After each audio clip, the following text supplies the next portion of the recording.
Alô, jovens, Prof. Deise Lima na área para aquele nosso resumex de física, que é feito depois de toda a aula. E fizemos aí uma introdução, né, pessoal, à relatividade, certo? A gente não aprofundou, a gente fez uma introdução. Nós começamos falando o quê? Lá da física bem antiga, né, pessoal, que os filósofos, a gente tinha disciplina, que era a filosofia natural, e a filosofia natural, ela era uma mistura da física, da mistura da química, certo? E também de aspectos da biologia e da matemática, e a partir daquilo, nós vimos que a explicação dos fenômenos, que era dada unicamente por causas divinas, elas começaram a ser vistas assim com causas mais racionais. Começou-se a buscar, certo? O porquê das observações. E aí nós vimos vários nomes, ok? A gente viu lá a questão de quando a física ela deu uma declinada, quando ela alçou um voo maior, não é isso? A gente viu nomes como Galileu Galilei, vimos também Newton, né, pessoal? Isaac Newton, que formulou toda a mecânica newtoniana para explicar movimentos macroscópicos, certo? E na mecânica newtoniana, considerando as velocidades, nós vimos que as grandezas elas não eram relativas, mas quando a gente considera assim velocidades muito altas, aí essas grandezas elas passam a ser o quê? Relativas. Nós vimos que até o final lá do século XIX, os cientistas acreditavam que tudo que se tinha para estudar em física já tinha sido feito, né? Beleza, até aqui tá bom, fizemos um excelente trabalho, mas tinha uns fenômenos rebeldes, não é? Aí começou a surgir nomes como Heisenberg, como Bohr, certo? A gente também viu aí nomes como Albert Einstein, não é, pessoal? Que falou que as grandezas que dependiam da velocidade, elas poderiam ser, sim, relativas. Vamos dar uma olhadinha? Olha só. Então, nós vimos aqui, na nossa revisão de conteúdo, como eu falei para vocês, até o final do século XIX pensava-se que todos os fenômenos físicos poderiam ser explicados, né, pessoal? Mas aí veio os fenômenos rebeldes.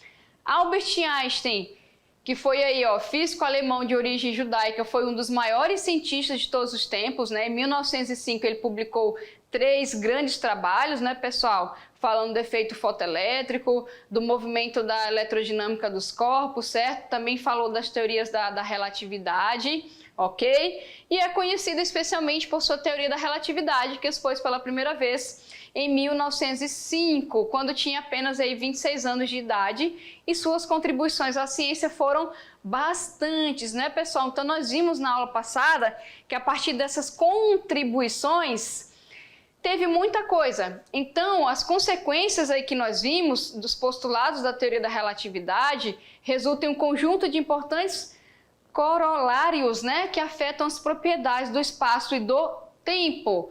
E a teoria da relatividade foi elaborada aí por Albert Einstein, uma das mais famosas teorias da física, certo? Belezinha? Bom, ela tem um grau de complexidade? Tem, né? Porque envolve a questão da velocidade da luz. A gente tem muitas grandezas, nós vimos que são relacionadas à velocidade, né? Que é a energia cinética, quantidade de movimento, até a própria energia potencial gravitacional, tá certo?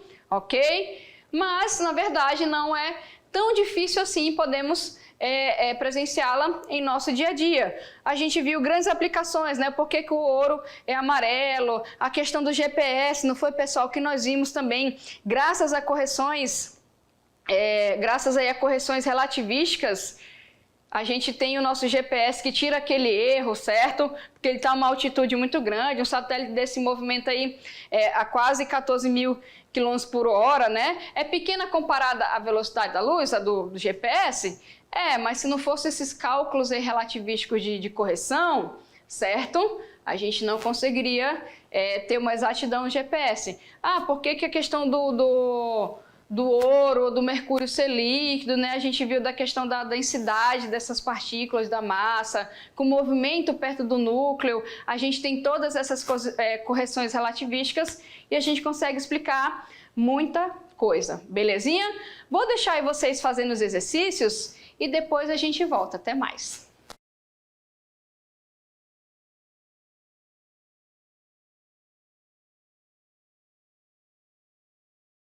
Hello, jovens, estamos de volta para tirar as dúvidas aí das atividades que vocês estavam, né, resolvendo em sala de aula, leram, conversaram com os colegas, certo? Então vamos tirar as dúvidas? Vamos lá, olha só. Então, jovens, aqui ó, vamos começar pela nossa questão de número 1, belezinha? E a questão de número 1 fala o seguinte: analise as sentenças a seguir. Então, não deu nenhum textinho, já pede logo para a gente analisar as sentenças. Então, é bem teórica essas questões, né? Olha só, o século XVI foi marcado pela revolução científica no estudo da física. No início deste século, o polonês Nicolau Copérnico postulou o heliocentrismo. Hélio, né, pessoal, do elemento químico, que é um dos mais presentes no Sol, e centrismo de centro, Sol, né, no centro do universo, tá certo? Do sistema solar, em oposição às ideias geocêntricas de Aristóteles e Ptolomeu, que tinham visões contrárias, não é isso? Que acreditavam no geocentrismo, geo de terra, centrismo de centro seria a Terra no centro e o Sol e os demais planetas, né, girando em torno. Então, essa aí corretinha, tá? Os trabalhos de Copérnico, Kepler e Galileu no século XVI foram fundamentais para que no século seguinte Newton equacionasse a gravitação universal e o movimento dos corpos celestes, bem como as leis dos movimentos dos corpos terrestres.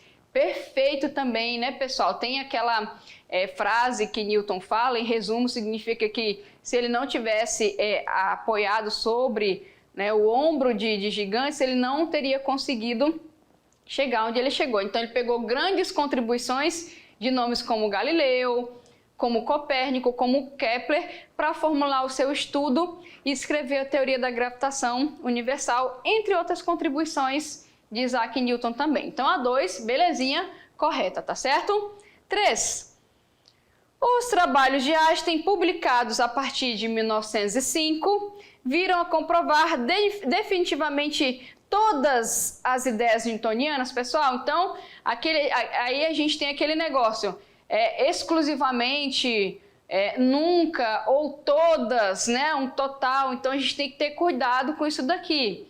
A mecânica newtoniana falava da questão da velocidade, falava das grandezas como sendo absolutas, certo? Dentro da mecânica. Mas, dependendo da situação, como por exemplo a velocidade aí da luz, quando você pega objetos, partículas perto da velocidade da luz, tudo que está relacionado com, que depende da velocidade, também podem ser grandezas que podem ser relativizadas, certo? E a gente viu aí grandes aplicações que foram consequências da teoria de Albert Einstein, né? A gente tem o GPS, por que o ouro ele tem essa coloração amarela, por que o mercúrio é líquido. Então, foram justamente devidas a correções relativísticas, certo? Então, a relatividade ela não veio para comprovar todas as leis da mecânica. Ela veio justamente para estudar a questão dos referenciais iniciais e também de velocidades de partículas aí próximos à velocidade da luz. Então, essa aí está o quê? Incorreta, certo? E a pergunta é, estão corretas? Está correta 1, está correta quem? A 2, e nós temos o quê? Apenas as sentenças 1 e 2, nós temos a letra E de exata. Fechadinho, pessoal? Então, uma questão mais teórica, tá? Cuidado com essas palavras todas, comprovar tudo, certo? Ou nada, tá bom? Então, a gente tem que ter cuidado com esses termos. E as duas anteriores falaram um pouquinho de história, então estão corretinhas, tá bom?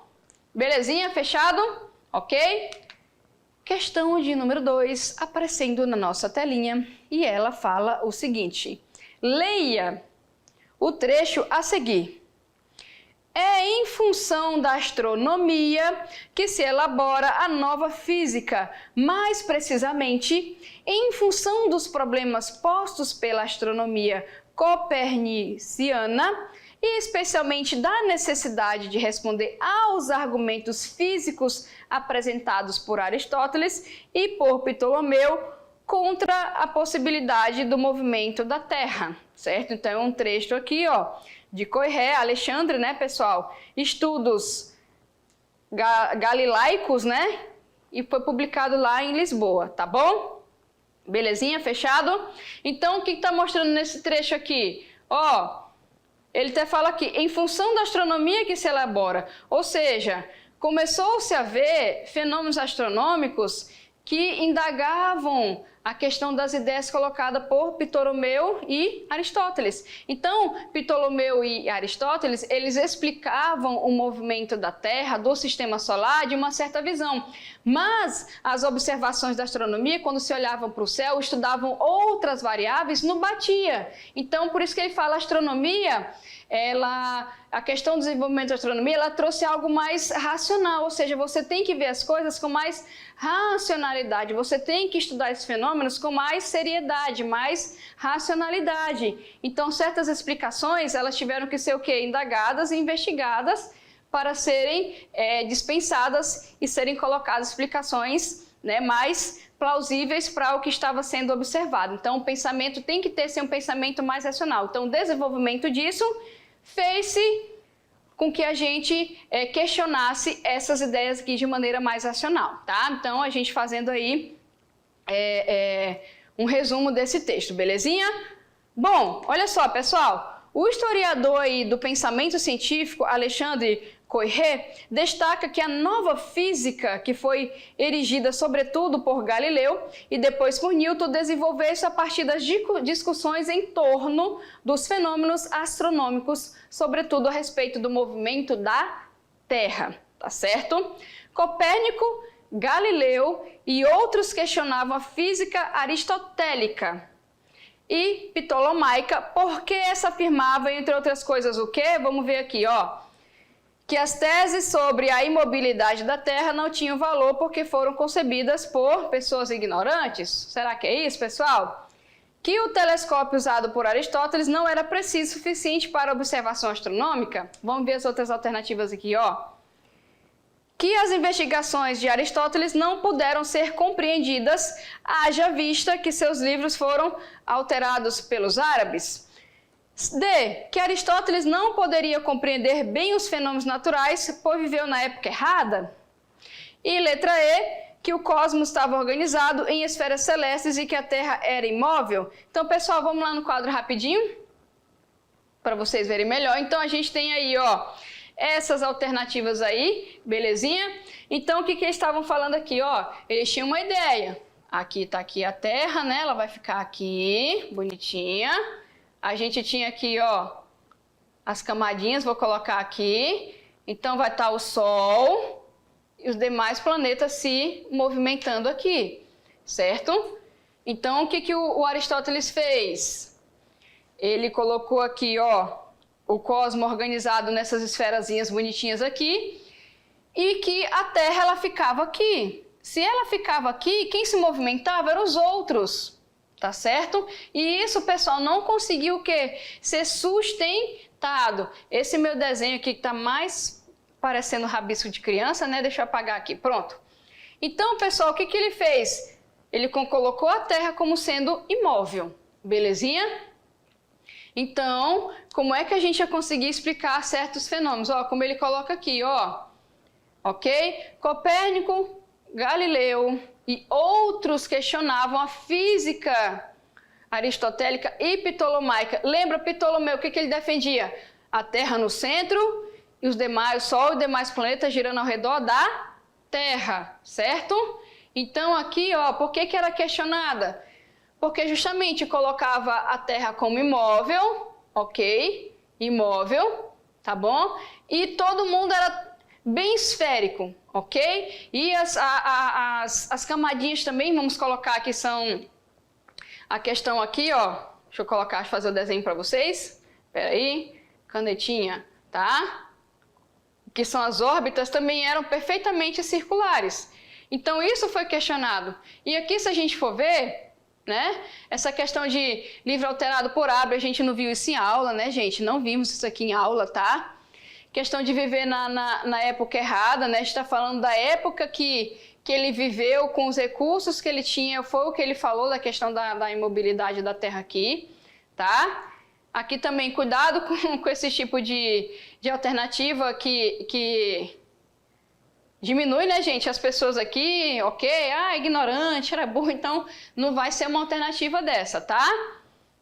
A questão de telescópio, a gente teve mais com Galileu, questão de desenvolvimento para ver, ok? E aqui a gente tem, olha só, na letra E, que o cosmos estava organizado em esferas celestes e que a Terra era o quê? Imóvel. Então foi questionado graças a isso. Belezinha, fechado? Deixa eu apagar isso daqui. Apaga aqui. E nós vamos para a nossa última questão, que é a questão Enem. Olha só. E ela fala o seguinte: depois de longas investigações, convenci-me por fim que o Sol é uma estrela fixa, rodeada de planetas que giram em volta dela, e que ela é o centro e a chama. Que além dos planetas principais, há outros de segunda ordem que circulam primeiro como satélites em redor dos planetas principais e com estes em redor do Sol. Não duvido que os matemáticos sejam da minha opinião se quiserem dar-se ao trabalho de tornar conhecimento aí, não superficialmente, mas de uma maneira aprofundada das demonstrações que darei nesta obra. Se alguns homens ligeiros e ignorantes quiserem cometer contra mim o abuso de invocar alguns passos da Escritura Sagrada, a que torçam o sentido, desprezarei seus ataques. As verdades matemáticas não devem ser julgadas senão por matemáticos. Quem escreveu isso? Nicolau Copérnico, na sua obra, pessoal, Revolutionibus Celestium. Eu acho que é latim, gente, eu não sei latim, tá? Mas seria revolução celestial, alguma coisa relacionada assim. Belezinha? Aqueles que se entregam à prática sem ciência são como um navegador que embarca em um navio sem leme nem bússola. Sempre a prática deve fundamentar-se numa boa teoria. Antes de fazer de um caso uma regra geral, experimente-o 2 ou 3 vezes e verifique se as experiências produzem o mesmo efeito. Tá falando do que aqui, pessoal?